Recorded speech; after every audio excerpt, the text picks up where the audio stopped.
Hello friends, welcome to my channel. आज मैं discuss करूंगा find the centroid of Z section. ये Z section का डायग्राम यहां पे बना हुआ है और इसका सेंट्रॉइड कैसे फाइंड आउट करते हैं, बिल्कुल इजी है और इसको स्टेप बाय स्टेप सॉल्व करना है। इसी तरीके से एग्जामिनेशन में आपको सॉल्व करना है और बेसिकली ये इंजीनियरिंग स्टूडेंट्स के लिए बहुत ही इंपॉर्टेंट है। डायरेक्टली यूनिवर्सिटी एग्जामिनेशन में पूछा जाता है। तो आइए हम लोग देखते हैं कि स्टेप बाय स्टेप कैसे सॉल्व करना है। यहाँ पे देखिए हमें सेंट्रॉइड फाइंड आउट करना है। ये सेक्शन हमें देखने को मिल रहा है जेड सेक्शन है। सबसे पहले इसको हम क्या करेंगे, अलग अलग पार्ट बाई पार्ट डिवाइड करेंगे।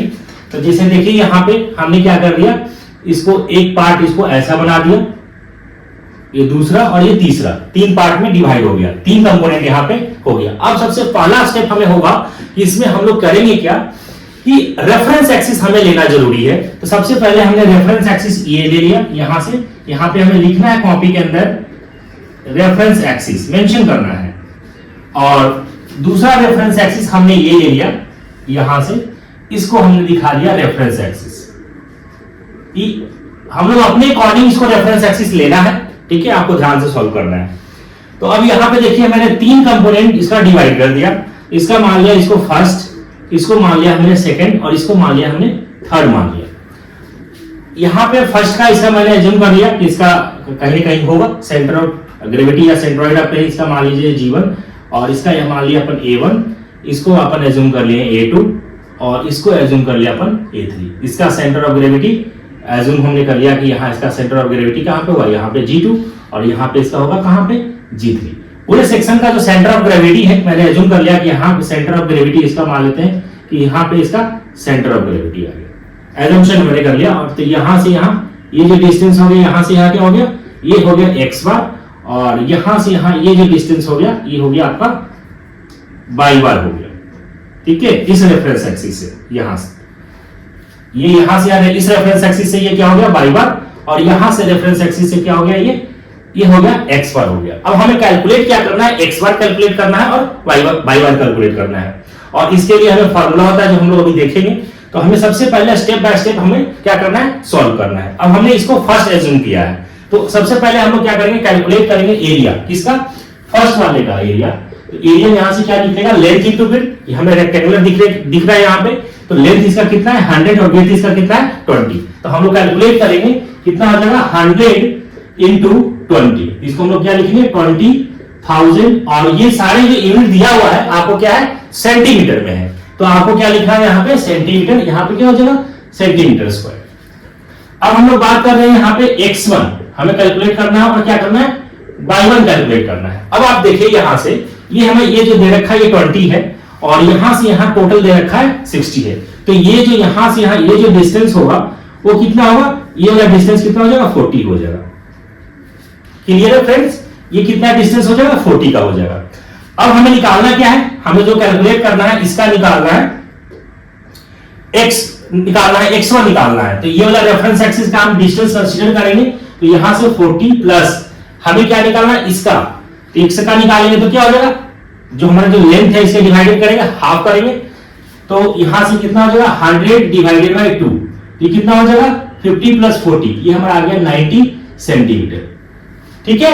अब हम लोग क्या करेंगे, इसका हमें निकालना है y1, इस कंपोनेंट का निकालना है हमें क्या y1 निकालना है और रेफरेंस एक्सिस हमारा यही है। तो इसका है ना सेंटर का कैसे निकलेगा 20 का हाफ करेंगे, तो 20 डिवाइडेड बाय 2 करेंगे, 20 डिवाइडेड बाय 2 तो ये हमारा कितना निकल के आ गया 10 सेंटीमीटर। क्लियर रेफरेंस बहुत इजी है, आपको सावधानी से करना है। अब हम लोग कैलकुलेट करेंगे यहां से A2 का एरिया कैलकुलेट करेंगे इस वाले कंपोनेंट के लिए। तो देखिए यहां से यहां टोटल यहां से यहां कितना लेंथ है 80 और ये हमारा कितना था 20। तो ये वाला लेंथ कितना हो गया, यहां से यहां तक मैं बात करूं यहां तक और यहां से ये, तो ये डिस्टेंस हमें कितना हमें हो गया 60 हो गया, ये 60 हो गया।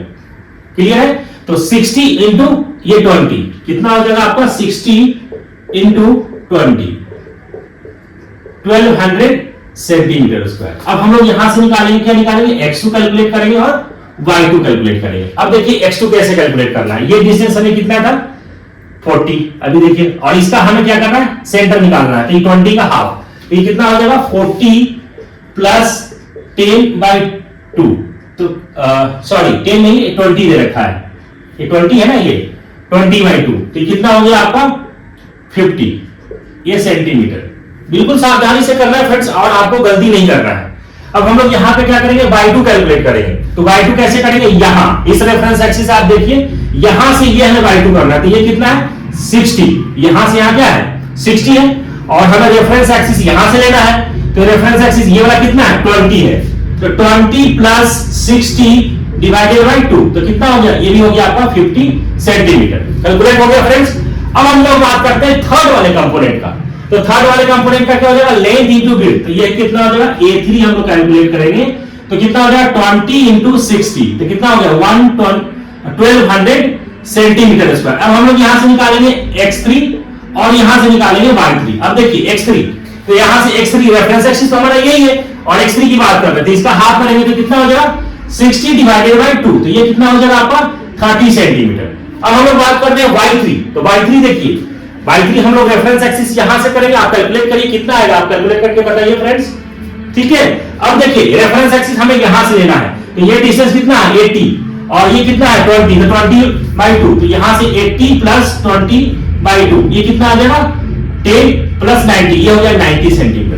बिल्कुल इसी तरीके से आपको सिंपल सॉल्व करना है। अब हमें क्या करना है, x1 कैलकुलेट करना है, तो x1 कैलकुलेट करना है, तो यहां से हम लोग फॉर्मूला लिखेंगे a1x1 plus a2x2 plus a3x3 divided by a1 plus a2 plus a3, ये हमें करना है। सिंपल क्या करना है, a1 आपने निकाल चुका है, x1 हमने निकाल चुका है, ठीक है, a2 निकल गया, x2 निकल गया, a3 निकल गया, x3 निकल गया, सारे का एरिया निकल चुका है। इसको आप यहाँ पे पुट करके कैलकुलेट करके सॉल्व करेंगे, तो ये आपका आ जाएगा 67 पॉइंट, आपको मैं बताता हूँ 62.72, सॉरी, ये आपको आ जाएगा 62.72, ये आ गया सेंटीमीटर। एक हमारे पास आंसर ये आ गया, ठीक है। अब हमें निकालना है, क्या निकालना है, बाई बार निकालना है। तो बाई बार कैसे निकालेंगे, a1y1 plus a2y2 plus a3y3 divided by a1 plus a2 plus a3। Simple क्या करना है, हमें a1 मालूम है, y1 मालूम है, a2 मालूम है, y2 मालूम है, a3 मालूम है, y3 मालूम है। सिंपल क्या करना है, यहाँ पे पुट करना है और हमें सॉल्व कर लेना है। जब आप इसको सॉल्व करेंगे तो ये आपको आ जाएगा 42.72 सेंटीमीटर, ये हमें आंसर निकल गया। दैट मींस हमें x1 का वैल्यू यहां से यहां ये जो कैलकुलेट होकर के आ गया, ये आ गया कितना आ गया 62.72, ये आ गया, और यहां से यहां ये जो y1 आया वो 42.72, ये सेंटीमीटर आ गया, ये भी सेंटीमीटर में आ गया और ये भी सेंटीमीटर में आ गया। तो ये हमें आंसर कैलकुलेट हो गया। यही हमें फाइंड आउट करना था कि इसका सेंट्रॉइड कितना निकलेगा इस सेक्शन का, जेड सेक्शन का। इसी तरीके से बहुत सारे अलग अलग डिफरेंट सेक्शन होगा। अभी हम लोग आगे भी नेक्स्ट प्रॉब्लम डिस्कस करेंगे डिफरेंट सेक्शन का। आई होप फ्रेंड्स ये समझ में आ गया होगा। समझ में आ गया, चैनल में पहली बार आया तो चैनल को सब्सक्राइब कर ले, नोटिफिकेशन को ऑन कर ले। Thank you.